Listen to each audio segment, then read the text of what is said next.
کہ وہ نوجوان داؤد سلطان نہیں، اور میں یہ خبر چچا جان کو ان کی سالگرہ پر دینا چاہتا ہوں۔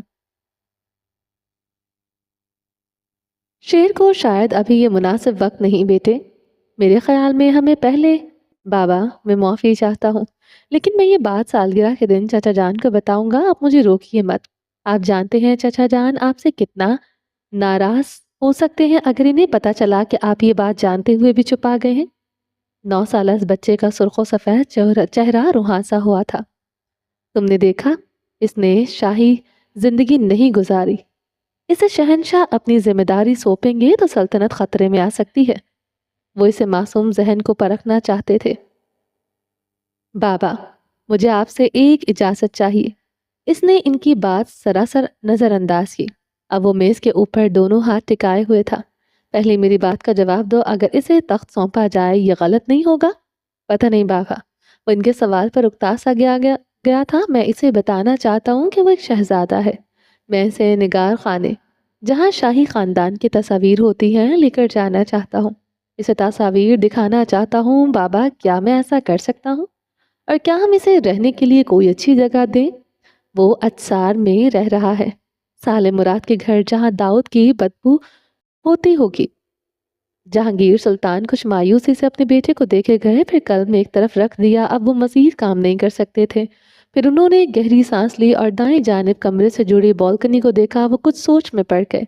شاید یہ ٹھیک تھا اگر وہ شیر کو اسے محل میں لے آنے دیتے۔ وہ کھنکارے، ٹھیک ہے تم اسے لے کر آ سکتے ہو۔ شیر کو خوشی سے اچھلا، اس کے ریشمی سیاہ بال لہرائے۔ پھر جہانگیر سلطان کا ہاتھ چوم کر ماتھے سے لگایا اور دروازے کی جانب دوڑ لگائی۔ اس کے پشت کو دیکھتے جہانگیر سلطان کی مسکراتی نگاہوں کی کیفیت بدلی۔ ہاتھ توڑی پر رکھتے اور داڑھی میں ہاتھ پھیرتے کئی سوچیں ایک ساتھ ان کے ذہن پر سوار ہوئی۔ کیا وہ اپنی حقیقت سے بالکل بے خبر تھا؟ کیا وہ اس محل میں کسی منصوبے کے تحت نہیں آیا تھا؟ اس کی آنکھوں کے سامنے اس کا چہرہ گھوم گیا۔ ایسا نہیں ہو سکتا تھا کہ وہ کچھ جانتا ہو۔ اگر وہ چیزوں کا سراغ لگانا جانتا تھا تو وہ اپنی حقیقت کے بارے میں بھی کسی حد تک باخبر ضرور تھا، اور یہ مان ہی نہیں سکتے تھے کہ وہ وہاں یوں ہی آیا تھا محض کام کے سلسلے میں۔ لیکن ایک چیز انہیں سب سے زیادہ بے چین کر رہی تھی، اس کی باتوں سے ذہانت پھوٹی تھی اور لہجہ اور حرکات میں باغیانہ پن تھا۔ یہ چیز مستقبل میں ان کے لیے خطرناک ثابت ہو سکتی تھی۔ وہ گہرے مغمے میں پڑ چکے تھے۔ سحرسار یہ شام کا وقت تھا۔ وہ آلیانہ کے کمرے میں کھڑی تھی۔ اسے ابھی کچھ دیر پہلے ہی ایک ملازمہ نے خبر دی کہ اسے وہاں بلایا جا رہا ہے۔ وہ پہلے ہی اس بلاوے سے ڈر رہی تھی۔ اس کا بھیجا گیا خط اسے یقین تھا وہ کسی کام کا نہیں رہا ہوگا، حالانکہ اس نے پورا دماغ لگا کر اسے لکھا تھا۔ اس نے پہلے 2-3 خطوط لکھنے کی مشق کی تھی، پھر یہ آخری خط لکھا اور اس پر وہ کچھ مطمئن ہو گئی تھی۔ اس کا دل کسی پتے کی مانند لرز رہا تھا۔ نظریں آلیانہ کے سنجیدہ چہرے پر تھی۔ بہت بڑی بڑی باتیں کر رہی تھی تم۔ اس کے دل نے ایک کروٹ لی، گردنیں ابھرتی گلٹی کو نگلتے اس نے لب پریشانی سے عالم میں دبائے۔ آلیانہ سہج سہج کر قدم رکھتی اس کے قریب آئی۔ لیکن وہ بڑی باتیں سچ ثابت کر ڈالیں تم نے۔ سنجیدہ چہرہ یکدم گہری مسکراہٹ میں ڈھل گیا۔ وہ کچھ لمحے نہ سمجھی اور بے یقینی کی کیفیت میں خالی نظروں سے اسے دیکھے گئی۔ حامد نے اتنا ہی قرض لینے پر حامی بھر لی ہے جتنا اس کا بنتا تھا۔ وہ مزید پیسے نہیں لے گا، نہ ہی کسی قسم کی ہماری نازک معلومات پھیلائے گا۔ آلیانہ نے بے ساختہ اسے گلے لگایا۔ وہ کچھ دیر یوں ہی آلیانہ کے گلے سے لگی بے یقین کھڑی رہی، پھر جیسے اسے ہوش آیا۔ کیا سچ میں؟ اسے الگ ہوتے اس نے آلیانہ کا ہاتھ تھاما۔ کیا واقعی؟ خوشی سے اس کی سانس پھولنے لگی، چہرے پر مسرت کے ہزاروں رنگ بکھر گئے۔ وہ کامیاب ہو چکی تھی، اس نے کر دکھایا تھا، اور وہ بھی بہت کچھ کر سکتی تھی۔ بالکل بالکل، آلیانہ تیزی سے اس بات میں سر ہلایا۔ ایسا ہی ہے، بالکل۔ بالکل، تم نے میرے سر سے کتنا بڑا بوجھ ہٹا دیا ہے پریسا کنان، تم جانتی نہیں ہو۔ مجھے خوشی ہے کہ میں آپ کے کام آئی۔ وہ اب دل سے مسکرائی، بڑی سی آنکھوں کی چمک کئی گنا بڑھ چکی تھی۔ لیکن تم نے خط میں کیا لکھا تھا؟ ایسا کیا تھا جو حامد جیسا عیار اور لالچی شخص ایک ہی مرتبہ میں مان گیا؟ آلیانہ اشتیاق بھری متجسس نظریں اس پر ڈالتے ہوئے استفسار کرنے لگی۔ پریسا نے ہاتھ کی پشت پر باندھے، پھر لب دبائے مسکرائی۔ وہ ایسا ہے آلیانہ خاتون کہ اگر میں بتا دوں تو میرے الفاظ کا اثر جاتا رہے گا۔ آپ بس مجھ پر اسی طرح بھروسہ رکھیں جیسے اس دفعہ کیا، اسی میں آپ کا فائدہ ہوگا۔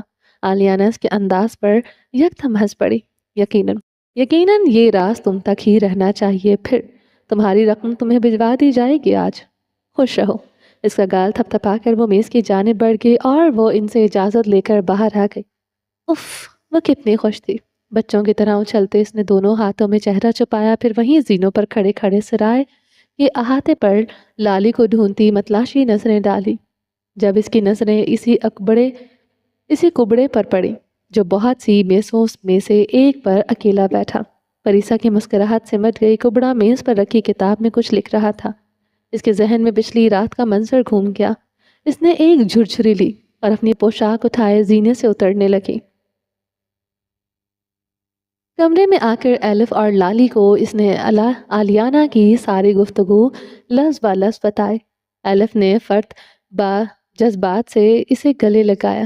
میں جانتی تھی تم یہ کر لو گی۔ اس کے چہرے کو ہاتھوں کے پیالے میں لیے الف کی آنکھوں میں نمی امید آئی تھی۔ لالی کے چہرے سے خوشی چھلک رہی تھی۔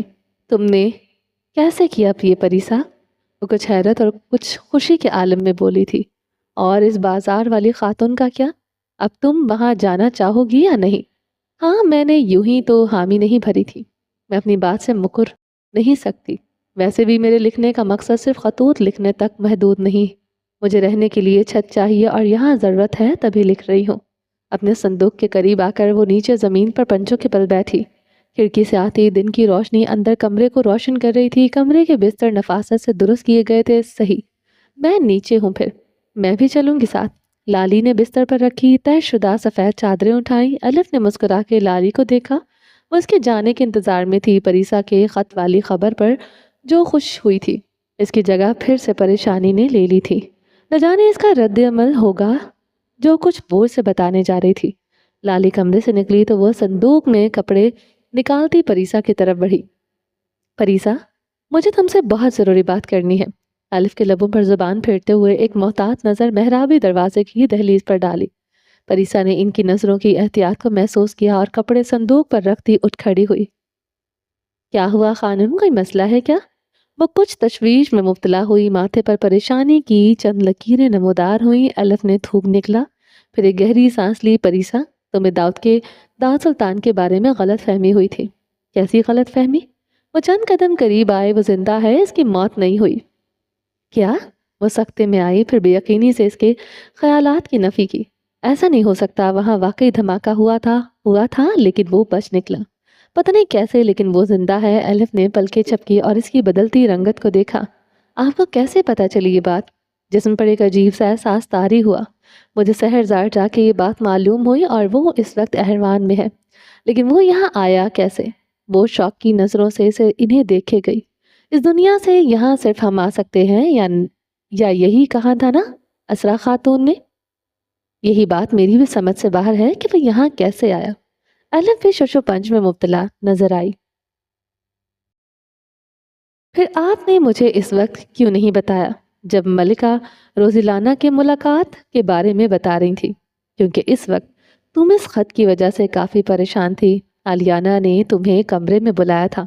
اس وقت میں تمہیں یہ بات بتاتی تو شاید تم مزید فکر مند ہو جاتی۔ پریسا نے پریشانی کے عالم میں انہیں دیکھا۔ آپ کو کیا لگتا ہے وہ زیادہ سے زیادہ کیا کر لے گا؟ وہ وہی کرے گا جو اس کا باپ کرتا آیا ہے۔ الف کی آنکھوں میں غصہ آمد آیا۔ مجھے نہیں لگتا وہ ہم سے بری طرح پیش آئے گا۔ اگر ہم اسے حقیقت بتائیں تو وہ میرے خیال میں سمجھ جائے گا۔ پریسا میری جان، یہ سب اتنا آسان نہیں ہے جتنا تم سمجھ رہی ہو۔ وہ بھی ہماری طرح سحر زدہ ہے، اور یہ کوئی عام سحر نہیں۔ اس کی ہمارے قریب موجودگی ایسے ہی ہوگی گویا ہم کسی جنگلی جانور کے قریب ہوں۔ ہم اس پر بھروسہ نہیں کر سکتے، کبھی بھی نہیں۔ معاشرے میں حالات مختلف تھے، یہاں مختلف ہیں۔ پریسا سوچ میں پڑ گئے، پھر کچھ وقفے کے بعد بولی تو اس کی آنکھوں کی کیفیت مختلف تھی۔ آپ نے کہا تھا دادی وہیں پر قید ہے احروان میں؟ بالکل، لیکن انہیں وہاں سے نکالنا ہمارے اکیلے بس کی بات نہیں ہے۔ پریسا بالکل بھی نہیں۔ ہمیں وہاں صرف داؤد سلطان سے خطرہ نہیں ہے بلکہ وہاں کے لوگوں سے بھی ہے، اس لیے ہمیں ملکہ روزیلانہ کی مدد چاہیے۔ الف نے تیزی سے اس کی بات کاٹی۔